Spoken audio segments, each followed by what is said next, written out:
What's up, everyone? This is your best pal anytime story time, and her lovely little green thing, Tina the Turtle.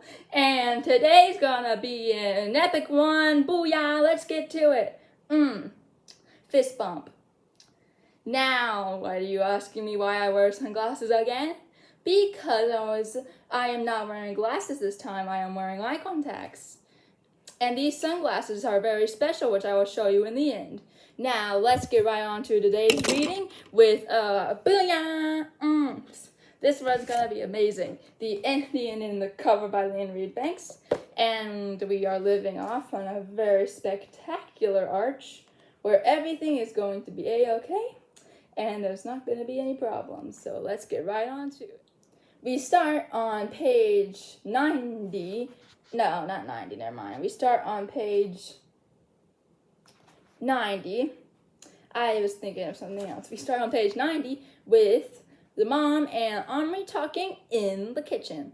And remember, if you hate apples, then turn that juicy red apple subscribe button into a moldy gray one. Let's get right on to it. I haven't got such a thing. Yes, you have. The one you bought Adil to go camping. That's in Adil's room somewhere. I haven't got it. A tiny bit of what? But Omri was already on his way upstairs. Adil was in his room. He would be doing his homework. What do you want? He asked the second Omri crept in. The plate, you know, your camping one. Oh, that, said Adil, going back to his French. Well, can I have it? Yeah, I suppose so. It's over there somewhere. Omri found it eventually in an old knapsack covered with disgusting bits of baked beans, dry and hard as cement. He hurried across to his own room. Whenever he'd been away from it for even a few minutes, he felt his heart beating in a panic. As he opened the door for fear of what he might find, or not find, the burden of constant worry was beginning to wear him out. But all was as he had left it this time.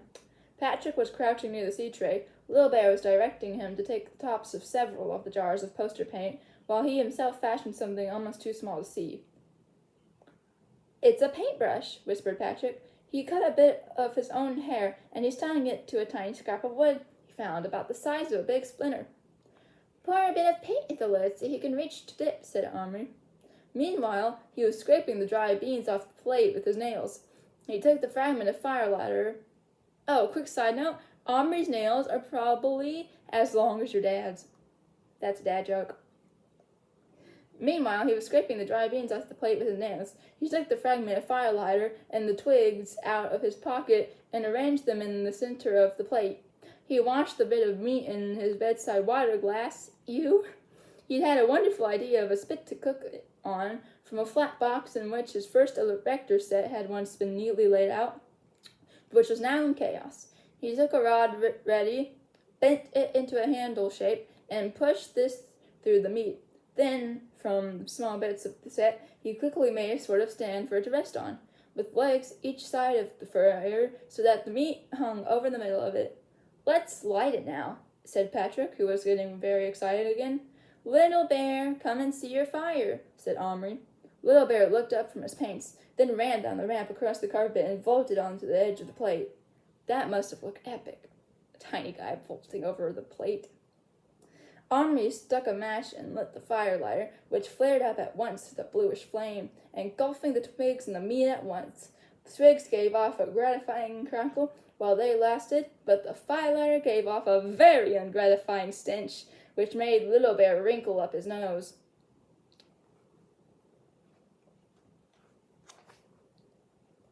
Stink, he cried. Spoil meat. No, it won't, Omri said, turning the handle of the spit.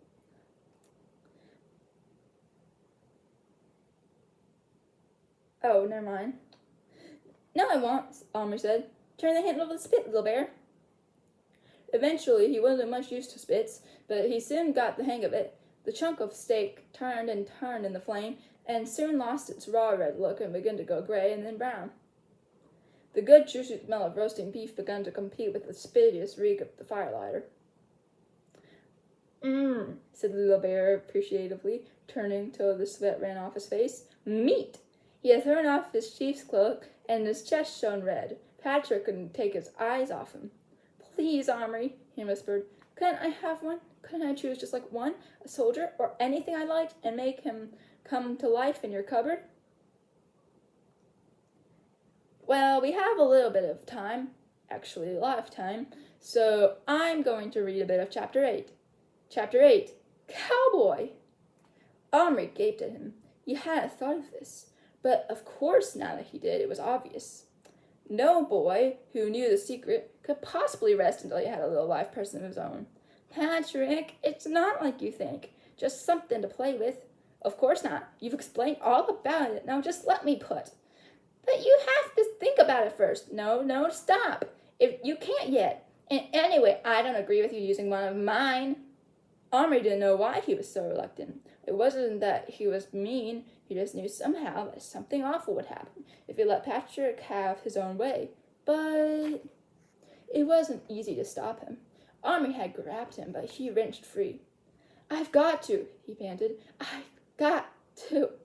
He stretched out his hand toward the pile of soldier skin. They struggled. Patrick seemed to have gone a bit crazy. Suddenly, Omri felt the rim of the tin plate under his shifting feet. He shoved Patrick out of the way, and they both stared downward. The plate had tipped. The fire spilled off onto the carpet. Little Bear, with a yell, had leaped clear of him, was now waving his arms and shouting horrible things at them. His roasted meat had disappeared under Omri's foot, which instinctively stamped down on the fire to put it out. He felt a squishy feeling under his shoe. Now look, you spoiled the meat, he shouted at Patrick. If all you can do is fight, I wish I never brought you. Patrick looked mulish. It was your fault. You should have let me put something in the cupboard. Omri lifted his shoe. Underneath was a nasty mess of burnt stuff, squashed meat, and a bent erector set. Little Bear let out a wail. You know great spirit, you only stupid boy. Fight, spoil good meat, you feel shame. Maybe we can rescue it. He crouched down and disentangled the meat from the mess, burning his fingers. He tried to brush it clean, but it was no use. It was all mixed up with the smelly stuff of the firelighter and stuck with bits of carpet hairs. I'm terribly sorry, Little Bear, he mumbled. No good sorry. Little Bear hungry, work all day, cook meat. Now what I eat? I chop you down like tree.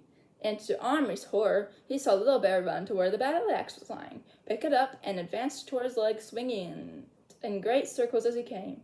Patrick fairly danced with excitement. Isn't he fantastically brave, though? Much more than David with Goliath. Omri felt the whole thing was going too far. He removed his leg from harm's way. Little Bear, calm down, he said. I've said I'm sorry. Little Bear looked at him blazing-eyed. Then he rushed over to the chair Omri used as his table and began chopping wedges out of the leg of it. Stop, or I'll put you back in the cupboard. Little Bear stopped abruptly and dropped the axe. He stood with his back to them, his shoulders heaving. I'll get you something to eat, right now. Something delicious. Go and paint. It'll make you feel better. I won't be long. To Patrick, he said, Hang on, I can smell supper cooking. I'll go get a bit of whatever we're having.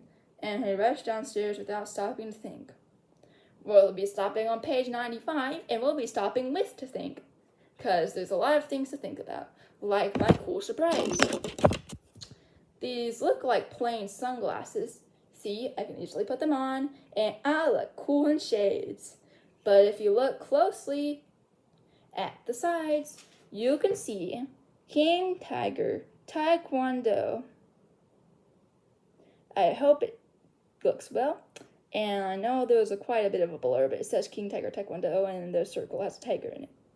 Now, the real reason for this glasses that I am wearing is because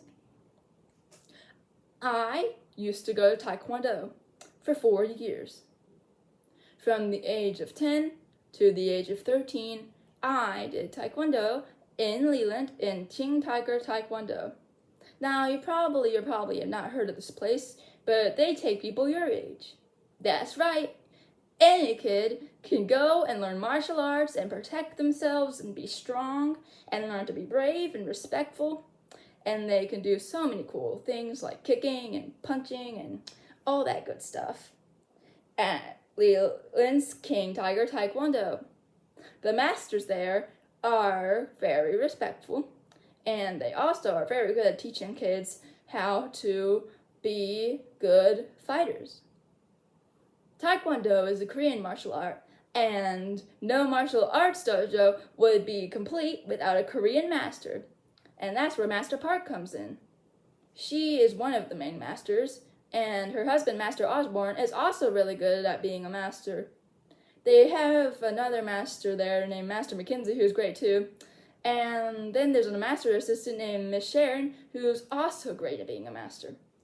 All of Taekwondo is filled with little story timers around you guys' age, but adults can go too. So you can ask your parents if they want to try it out with you. Well, this seems to be the end. Tune in next time for more awesome adventures with Anytime Storytime and her adorable green thing, Tina the Turtle. Goodbye, guys.